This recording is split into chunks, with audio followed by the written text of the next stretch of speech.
Un tāda pirmais jautājums. Kā sauc augus, kurus biedzē Anita Toma? A. Lupīna, B. Lucerna, C. Kressalāti vai D. Loki? Pēc šodienas pieredzes, kas bērnus visvairāk interesē tieši no vidas jautājumiem, ko jūs pieredzējāt savā darbnīcā? Kas bērnus interesē no vidas jautājumiem? Viņus interesē dzīves vidas žurnālists. Tāds, kurš runājās un lieto arī parupjas vārdus. Man liekas, viņam tas liekas interesanti. Un tādā veidā var arī normāli runāt tiešām par vidi. Nevis tā kārtīgi, bet tā, kā mēs runājam savā starpā. Jo tad visgodīgākā tā izrunāšanās. Ko viņi varbūt visvairāk jautāja jums? Vai tas bija vairāk saistīts ar žurnālista darbu vai vairāk par vidas problēmām? Vai kas bija tas, kas viņus visvairāk interesēja?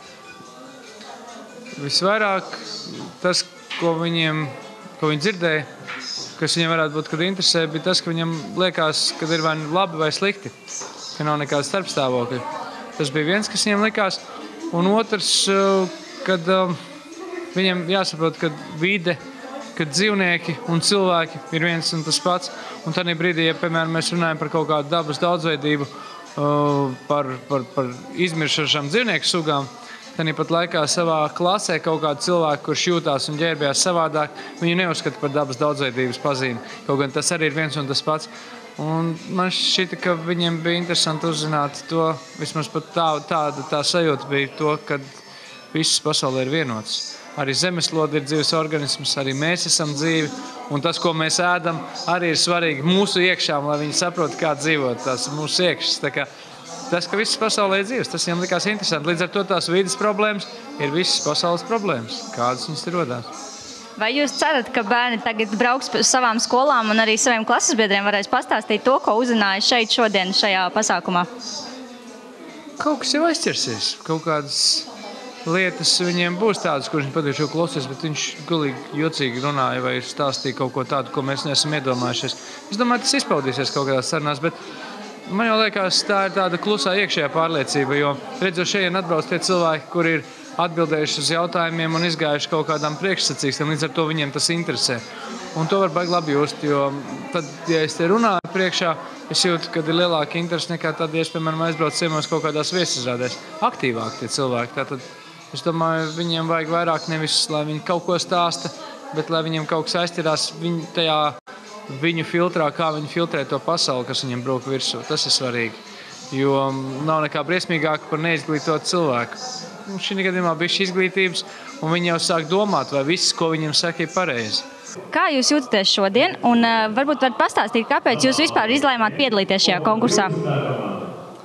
Mēs piedalāmies, jo mēs esam šīs skolas pārstāvji, mēs esam vispār brīvprātīgie. Jā, jums patīk darboties. Kas varbūt ir tas, ko jūs no šī pasākuma visvairāk arī atcerēsieties? Droši vien nakts, tas ir pašsaprotami, bet noteikti visi šī cilvēki sabiedrībā zināmie, kas ir atbraukuši uz šejieni, viņu pieredzi sniegtā mums un vienkārši piedalīšanās pieredzi noteikti galvenokārt. Kāpēc jūs vispār nolēmāt piedalīties šajā pasākumā un izvēlējāties braukt šurp? Izlikās jautra kopā būšana ar citiem cilvēkiem, savu veidu pieredzi, aktīvi pavadīt brīvdienas. Iegūt arī jaunus draugus, tā kā jauni draugi. Vairāk uzzināt par to, kā audzēt dabu. Vai jūs arī esat domājuši savu nākotni, varbūt saistīt ar vidi vai vidas problēmām, ekoloģiju?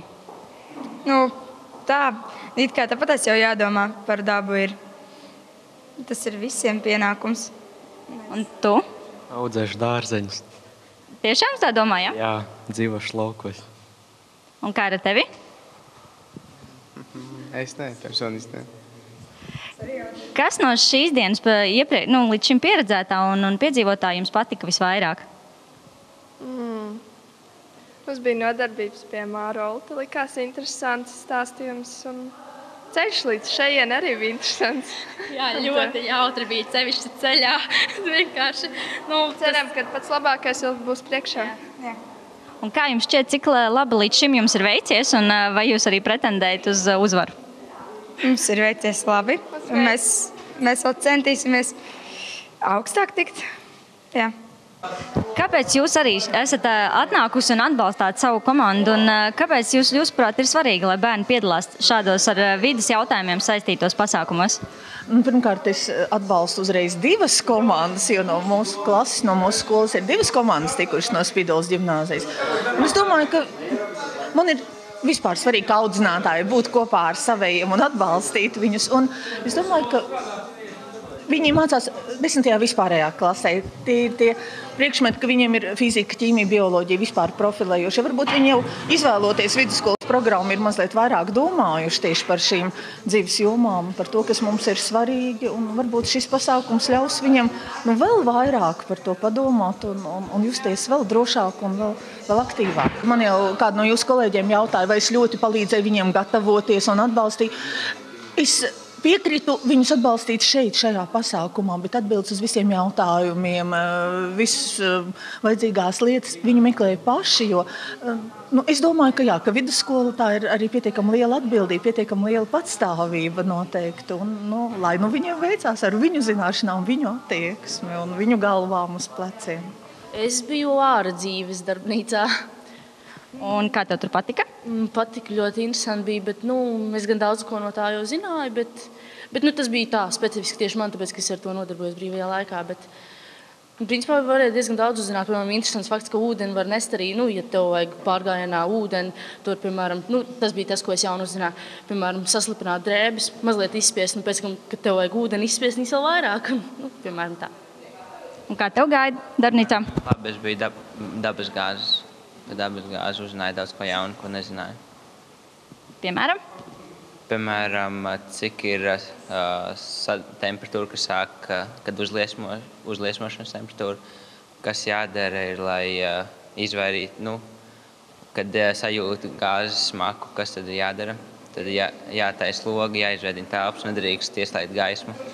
Un tā, jā. Cik bērni ir ieinteresēti ekoloģiskajās problēmās? Kā jums vispār šodien gāja un vai jūs jutāt šo interesi no bērniem? Interesi ir ļoti liela bērniem, un man prieks, ka arī tikko man bija 8. klases, kad viņi ir entuziasmi pilni uzzināt daudzas jaunas lietas par vidi. Mēs runājam par dabasgāzi, mēs runājam par ekoloģisku produktu, par sadedzināšanu un par apkārtējo vidi, un es teikšu tā, viņi ir ļoti interesēti. Kas varbūt ir tas, kas viņus visvairāk ir pārsteidzis no tā, ko jūs esat viņiem pastāstījis? Uz šo jautājumu es labprāt atbildētu tad, kad beigsies viktorīna, jo tad es uzzināšu, ko viņi ir uzzinājuši. Pašlaik es vēl to nevaru pateikt. Labi, paldies jums un lai veicās! Nākamie!